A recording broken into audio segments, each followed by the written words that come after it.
बसवा कल्याण टाइम से आपका स्वागत है। Saraswati group of educational institute में 75 इंडियन कॉन्स्टिट्यूशन डे सेलिब्रेट किया गया।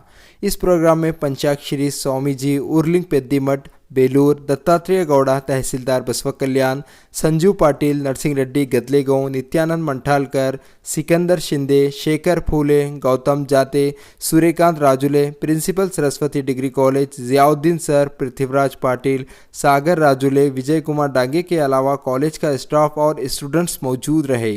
इस प्रोग्राम में चीफ गेस्ट बात करते हुए क्या कुछ कहा, आइए देखते हैं इस वीडियो में। 9ನೇ ವಾರ್ಷಿಕ ಸಾರ್ವಜನಿಕ ಕುರಾನ್ ಪ್ರವಚನ ಡಿಸೆಂಬರ್ 13, 14 ಹಾಗೂ 15ನೇ ತಾರೀಕಿನಂದು ಬಸವ ಕಲ್ಯಾಣದ ಸಭಾಭವನದಲ್ಲಿ ರಾಜ್ಯದ ಪ್ರಸಿದ್ಧ ಪ್ರವಚನಕಾರರಾದ ಜನಾಬ್ ಮೊಹಮ್ಮದ್ ಕುಯಿ ಅವರಿಂದ ಪ್ರವಚನ ನಡೆಯಲಿದೆ।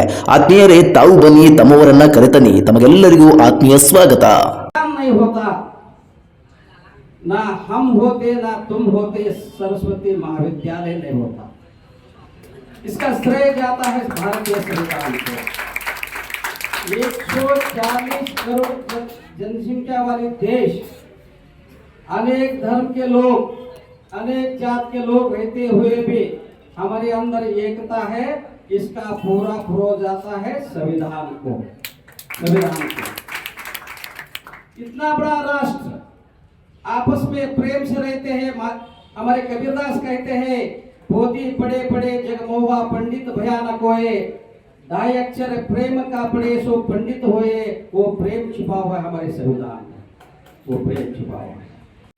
ನಮ್ಮ ಭಾರತ ದೇಶ ಅಷ್ಟು ಸರಳವಾಗಿಲ್ಲ, ಯಾಕಂದ್ರೆ ಬೇರೆ ಕಂಟ್ರಿದ ಕಾನ್ಸ್ಟಿಟ್ಯೂಷನ್ ಬಹಳ ಈಸಿಲಿ ಬರೆದಿದ್ರು, ಆದ್ರೆ ನಮ್ಮ ಭಾರತದಲ್ಲಿ ಅಷ್ಟು ಸರಳವಾಗಿ ನಮ್ಮ ಭಾರತದ ಎಲ್ಲಾ ಧರ್ಮಗಳನ್ನು, ಎಲ್ಲಾ ಜಾತಿಗಳನ್ನು, ಎಲ್ಲಾ ಪಂಥದವರನ್ನು ಏನಪ್ಪಾ ಅಂದ್ರೆ ಹಿಡ್ಕೊಂಡು ಇವರಿಗೆ ಏನಪ್ಪಾ ಅಂದ್ರೆ ನಾವು ಕಾನೂನು ಅವ್ರಿಗೆ ನಡೆಸುವಂತಹ ಒಂದು ಗ್ರಂಥ ಬರಿಬೇಕಂದ್ರ ಅಷ್ಟೊಂದು ಈಸಿ ಇಲ್ಲ ಅಂತ ಅವರೆಲ್ಲ ತಿಳ್ಕೊಂಡ್ಬಿಟ್ರು ಬರ್ತಾ ದಿನಗಳದಾಗ, ಹೌದಲ್ಲ?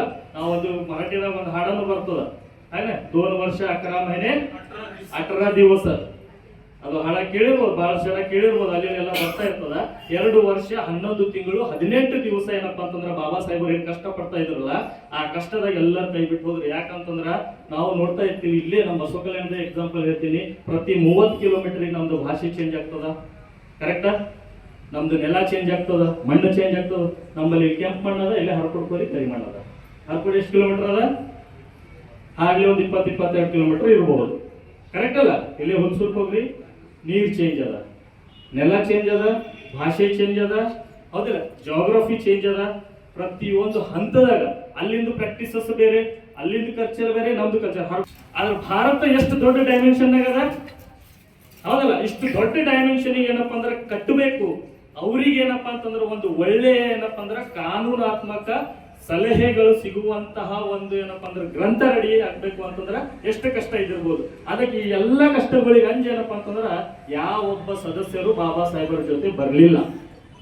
ಈ ಒಂದು ಕಾರಣಕ್ಕಾಗಿ 2 ವರ್ಷ 11 ತಿಂಗಳು 18 ದಿವಸ ಏನಪ್ಪಾ ಅಂದ್ರೆ ಸತತವಾಗಿ ಬಾಬಾ ಸಾಹೇಬರು ಏನೇನೆಲ್ಲ ನಮ್ಮ ಭಾರತೀಯರಿಗೆ ಒಬ್ಬ ಭಾರತೀಯಂದು ಒಂದೊಂದು ಸಿಟಿಸನ್ ಅಂತೀವಲ್ಲ, ಏಕ್ गांव के एक आदमी का भी बाबा साहेब ने ख्याल रखा हुआ था। ऐसा नहीं कि सिर्फ दलित समाज को ही देखना चाहिए, ऐसा नहीं कि सिर्फ हिंदू समाज को ही देखना चाहिए, ऐसा नहीं है कि सिर्फ क्रिश्चियन समाज को ही देखना चाहिए। हर एक समाज के हर एक लास्ट व्यक्ति तक, जो बोलते ना कट्ट कಡೆಯ ವ್ಯಕ್ತಿ ಅಂತ ಹೇಳ್ತೀವಲ್ಲ, ಕಟ್ಟ ಕಡೆಯ ಅಂತಂದ್ರೆ ಅವ್ರಿಗೆ ಏನು ಸಹಾರ ಇರಲ್ಲ, ಅಂತವರಿಗೆ ಏನಪ್ಪಾ ಅಂದ್ರೆ ಈ ಸಂವಿಧಾನದಲ್ಲಿ ಪ್ರೊವಿಷನ್ ಮಾಡಿಕೊಟ್ಟಿರುವಂತದ್ದು doctor Baba Saheb Ambedkar. Knowledge park the creative school for quality and innovative education. करें एक बेहतर कल की शुरुआत आज से। Sky sunshine school, step towards better future, Jaishankar colony, Shanti Niketan ground, Basavakalyan. Nobel public school. ಯಾಕ ಈ ಮಾತು ಮೊದಲು ಹೇಳಿದ್ರು, ನಾನು 4 ಜನರಿಗೆ ತಿಳಿದೋದೇನು, ಆ 4 ಜನರಿಗೆ ಅರ್ಥ ಆಗ್ಯದೇನು, ಆ 4 ಜನನೇ ಸ್ವಾಭಿಮಾನಿ ಅದಾರೇನು, 4 ಜನನೇ ಅಭಿಮಾನಿ ಅದಾರೇನು, ಅಥವಾ ಲಾಸ್ಟ್ 4 ಜನನೇ ಬಾಬಾ ಸಾಹೇಬ್ ಅಂಬೇಡ್ಕರ್ ರಕ್ತ ಹುಟ್ಟಿದವ್ರ ಅರ ಏನಪ್ಪ ಮಾತಾಡೋದು? ಯಾಕೆ ಎಲ್ಲರೂ ಸುಮ್ಮನೆ ಕುಂತೀರಿ? ತಾಳಿ ಹೊಡೆಯೋದವ್ರೆ, ತಾಳಿ ಹೇಳ್ತದ ಪಾಪ ಯಾರು ಹೇಳ್ಬೇಕಾದ್ರೆ ಅವ್ರಿಗೆ ಇವತ್ತು ಸ್ಫೂರ್ತಿ ಕೊಡೋಕತ್ತೀವಿ ಬೇಕಲ್ಲ? ಯಾಕಂದ್ರೆ ನಿತ್ಯಾನಂದ ಸರ್ ಹೇಳ್ಬಿಡಲ್ಲ ತಂಬಾಕುದವ್ರು ಹಿಂಗೆ ಏನಾಗಿತ್ತಂದ್ರೆ ಒಂದು ಮನೆಗೆ ಪ್ರವಚನ ಹೇಳಕ್ಕೈತೆ ಒಡಿ ಮೇಲೆ ಆ ಹೆಲ್ತಿ ಹೇಳಕ್ಕೆ ಸಾತ್ವಿಕ ವಿಚಾರ ಅಂತೈತಿ, ಗಂಡ ಬರೀ ತಿನ್ಬೇಕು, ಕೊಡ್ಬೇಕು, ಕಲಿಬೇಕು, ಕೊಡ್ಬೇಕು, ಹೋಗಪ್ಪ ಕೇಳಬಾರ ಕಳ್ಸ